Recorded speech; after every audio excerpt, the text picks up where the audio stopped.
It's time to tear down the iPhone X. This video will show the basic screen replacement along with how I swap out the uniquely shaped battery inside of Apple's newest flagship. Accidents happen and things wear out and break, so it's good to know how to get things back up and running. Let's get started.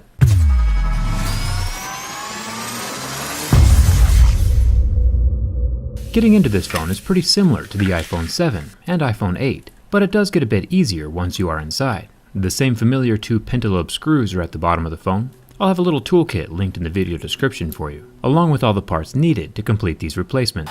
After getting these two screws out, I like to warm up the screen a little by softening the IP67 water-resistant adhesive under the iPhone X display. I'll use a suction cup and a pry tool to lift up on the glass a little and get my metal pry tool between the plastic edge of the screen and the metal edge of the frame. Then I can slice along the edge of the phone just underneath the glass to detach the rest of the adhesive. When the screen is mostly free, it doesn't pull down this time to unlock, but instead just folds right open, like a book.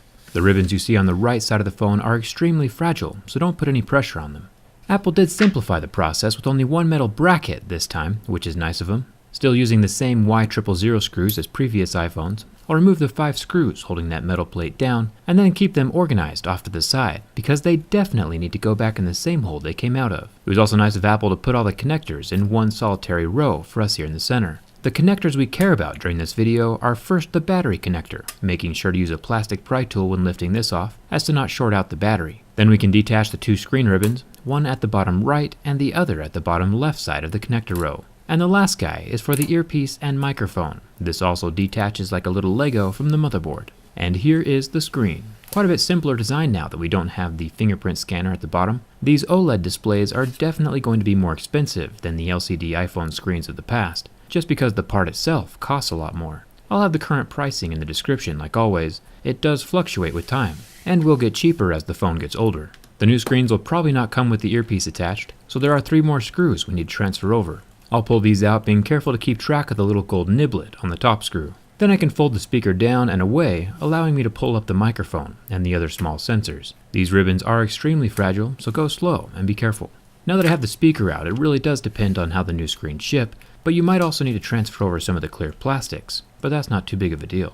Historically, Apple has not made things easy for people trying to fix their own phones. With the old Error 51 and fingerprint scanner hardware issues, they've made things pretty complicated. But with this screen, we shouldn't have any issues. All of the phone's face unlocking hardware is still tied to the phone, and not a part of the display. So thumbs up for that. With only the display and digitizer connectors left on the screen, we should be safe. I'll put the screen back together before jumping onto the battery replacement portion of this video. It's pretty straightforward with all the sensors going in the same slots they came out of, and then the earpiece speaker folding over back on top of them. There's the 3 Y000 screws holding everything in place, making sure to get that gold niblet back on that center screw. I'm not sure exactly what it does, but it's probably important. Remember, the display is one of the most expensive parts of this phone, so be nice to it.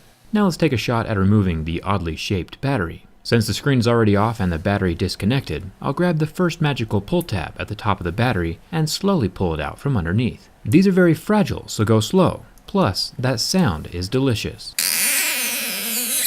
At the bottom of the battery, there are 3 more stubby pull tabs. These are hard to get at, but if you have a pair of wide-tip tweezers, that would be ideal. With my needle tips, I'll just grab the edge and then pull it out as best I can with my fingers.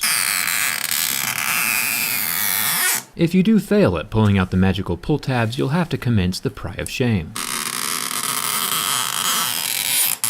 Another trick that might help out is to grab the tweezers and twist the pull tab around the tip of the tweezers to get a better grip. And now the battery is out. This is the most unique battery I've ever seen inside of a cell phone. Kind of interesting design choice. Hopefully the replacements aren't too expensive. Like always, I'll have them linked in the video description. Below the battery, we can see the wireless charging and the metal frame of the phone. If you're replacing your own battery, you'll want to use some double-sided tape to keep things from jiggling around. Personally, I'm going to be opening this phone up more in the future, so I'm skipping my adhesive for now. With the battery in place and the 3 ribbons coming from the screen all reattached to that center connector bridge, I can finally plug in the battery. It goes in last, just to be safe. I'll test the phone out before adding that metal plate just to make sure everything is working. If there are lines going through your display or it's gray or nothing shows up, it might just be a bad connection. Reseat those little Lego connectors and try again. My phone is turned back off and the metal plate slides into place with its 5 screws. All of these are different sizes, so they need to go back in the same hole they came from. Finally, the phone can fold shut just like a little book and clip down into place. And everything is still working. I'll toss the bottom 2 pentalobe screws back in and it's ready to go. If you enjoyed this video, or if it helped you out, hit that subscribe button and come hang out with me on Twitter and Instagram.